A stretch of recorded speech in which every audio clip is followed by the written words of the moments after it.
छत्तीसगढ़ में 48 घंटे में बढ़ सकता है तापमान, 10 जिलों में पारा 41 के पार। वहीं 6 मई को रायपुर, बिलासपुर समेत 4 संभागों में बूंदाबांदी की संभावना। छत्तीसगढ़ में अगले 48 घंटों में अधिकतम तापमान में 1 से 2 डिग्री अधिकतम तापमान बढ़ने की संभावना है। वहीं मौसम विभाग के मुताबिक आज रायपुर समेत अन्य शहरों में गर्मी के और बढ़ने के आसार दिखने को मिल रहा है। मौसम विभाग से जारी रिपोर्ट के अनुसार रविवार को राजधानी में तापमान 43 डिग्री के पार होने की संभावना है। वहीं 6 मई यानी सोमवार को रायपुर, बस्तर, बिलासपुर और सरगुजा संभाग के कुछ जिलों में अंधड़ चलने के साथ हल्की बूंदाबांदी की संभावना है। शनिवार को प्रदेश में सबसे ज्यादा अधिकतम तापमान 45.1 डिग्री तिल्दा में दर्ज किया गया। वहीं सबसे कम न्यूनतम तापमान 16.4 डिग्री बलरामपुर में रहा है। प्रदेश के 10 जिलों का तापमान 41 डिग्री से ऊपर है। तो वहीं 6 से 7 मई को अंधड़ और बूंदाबांदी के आसार। नया सिस्टम बनने के कारण रायपुर, बस्तर और सरगुजा संभाग के कुछ इलाकों में 6 और 7 मई को गरज चमक और अंधड़ के साथ बूंदाबांदी हो सकती है। इससे तापमान में कमी तो आएगी, लेकिन सिस्टम का असर ज़्यादा समय तक नहीं रहेगा। मौसम वैज्ञानिकों का अनुमान है कि बादल छंटते ही तापमान 4 से 5 डिग्री तक बढ़ सकता है।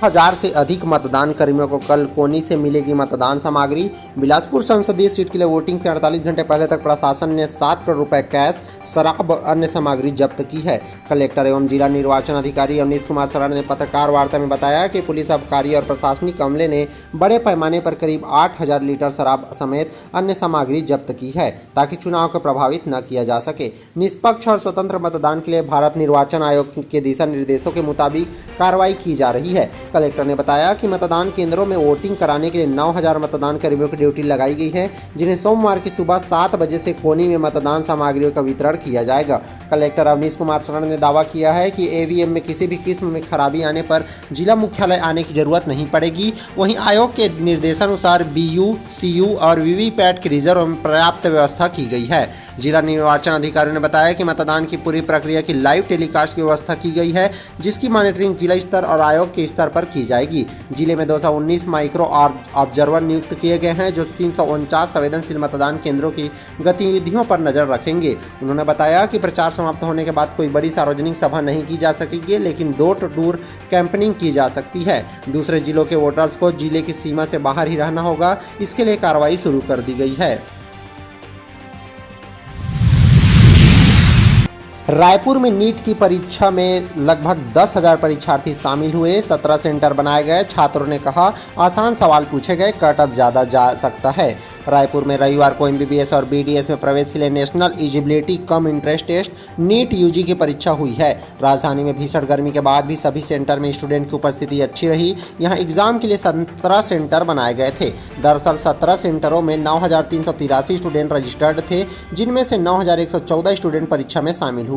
वहीं 270 स्टूडेंट परीक्षा में एब्सेंट रहे। पिछली बार के मुकाबले इस बार का एग्जाम सरल रहा। स्टूडेंट ने बताया कि इस बार सवाल सरल आए थे, ऐसे में इस बार कट ऑफ ज़्यादा जा सकता है। स्टूडेंट ने बताया कि एग्जाम में फिजिक्स के सवाल हल करने में समय लग रहा था, लेकिन बाकी केमिस्ट्री, बॉटनी और जियोलॉजी के सवालों में दिक्कतें नहीं आई हैं। फिजिक्स के सवाल ने उलझाया, लेकिन इस बार का पेपर सरल रहा है। नीट एग्जाम की सिटी कोऑर्डिनेटर प्रतिमा राजगौर ने बताया कि रायपुर में 17 सेंटर थे। सभी सेंटरों में अच्छे एग्जाम हुए, किसी प्रकार की कोई परेशानी नहीं हुई है। सभी बच्चे समय को लेकर सिंसियर थे। किसी भी सेंटर में किसी की देरी से आने की जानकारी नहीं मिली है। गर्मियों को देखते हुए स्टूडेंट के लिए सेंटर में मेडिकल किट की व्यवस्था भी रखी गई थी। छत्तीसगढ़ में चुनाव प्रचार अब थम गया है। 168 प्रत्याशी मैदान में। सबसे ज्यादा रायपुर, बिलासपुर में। इनमें से 26 महिलाएं। छत्तीसगढ़ की 7 सीटों पर 7 मई को होगी वोटिंग। छत्तीसगढ़ में आज 7 सीटों पर चुनावी शोर शाम 6 बजे तक थम गया है, जिसके लिए 7 सीटों पर 7 मई को वोटिंग होगी। बीजेपी, कांग्रेस के नेता प्रचार प्रसार के आखिरी दिन एड़ी चोटी कर जोर लगाया है। यह घर घर जाकर वोट मांग रहे हैं। अंतिम चरण के लिए 168 प्रत्याशी मैदान में हैं, जिनमें 26 महिलाएं भी शामिल है। 7 विधानसभा क्षेत्रों में शराब की दुकानें बंद कर दी गई। अब 7 मई की शाम 6 बजे के बाद खुलेगी। निर्वाचन की टीम और सुरक्षा कर्मियों ने प्रदेश में 42 दिन में लगभग 118 करोड़ रुपए का माल जब्त किया है। हर बार की अपेक्षा सबसे ज्यादा है। प्रदेश में अंतिम चरण में रायपुर, दुर्ग, बिलासपुर, रायगढ़, कोरबा, जांजगीर चांपा और सरगुजा सीट की मतदान के होना है। वहीं रविवार शाम से बंद है शराब दुकानें।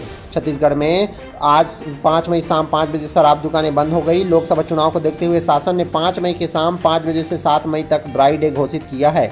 यह आदेश रायपुर सहित दुर्ग, बिलासपुर, जांजगीर चांपा, कोरबा, रायगढ़, सरगुजा लोकसभा क्षेत्रों के लिए लागू रहेगा। छत्तीसगढ़ के सूरजपुर में पोलिंग बूथों पर मतदाताओं के लिए कई सुविधाएं, पेयजल, विश्राम गृह, शेड की व्यवस्था। जिले में 25 संगवारी और 15 आदर्श मतदान केंद्र।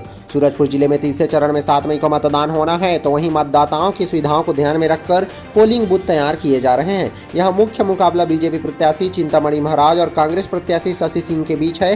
सूरजपुर जिला सरगुजा लोकसभा क्षेत्र के अंतर्गत आता है। जिले के मतदान केंद्रों में मतदाताओं की सुविधा के लिए पेयजल शेड, विश्राम कक्ष और ORS कॉर्नर का इंतजाम किया गया है। सभी मतदान केंद्रों की तैयारी एक दिन पहले ही सुनिश्चित कर ली जाएगी। वहीं कलेक्टर एवं जिला निर्वाचन अधिकारी रोहित व्यास ने पुख्ता इंतजाम के लिए सभी संबंधित अधिकारियों को युद्ध स्तर पर काम करने के निर्देश दिए हैं।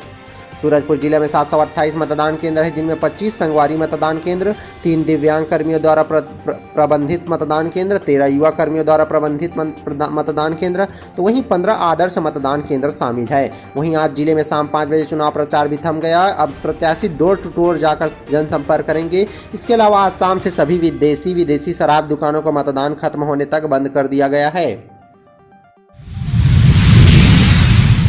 के राष्ट्रीय अध्यक्ष JP नड्डा सूरजपुर के हाई स्कूल मैदान में चुनावी सभा को संबोधित किया और बोले, राम वोट का नहीं आस्था का विषय है। सूरजपुर में कहा कि आदिवासियों का आरक्षण मुस्लिमों को देना चाहती है कांग्रेस। इस दौरान उन्होंने कहा कि राम वोट का नहीं आस्था का विषय है। इसके साथ ही कांग्रेस को कहा कि वही आदिवासियों का आरक्षण डकार कर लेना चाहती है। इसके साथ ही उन्होंने कहा कि मोदी जी सरकार में आदिवासी, दलित और OBC भाइयों का आरक्षण नहीं काटा जाएगा, सभी का आरक्षण पक्का रखा जाएगा, इसकी हम व्यवस्था करेंगे। नड्डा ने राहुल गांधी को राम विरोधी और सनातन विरोधी भी बताया है।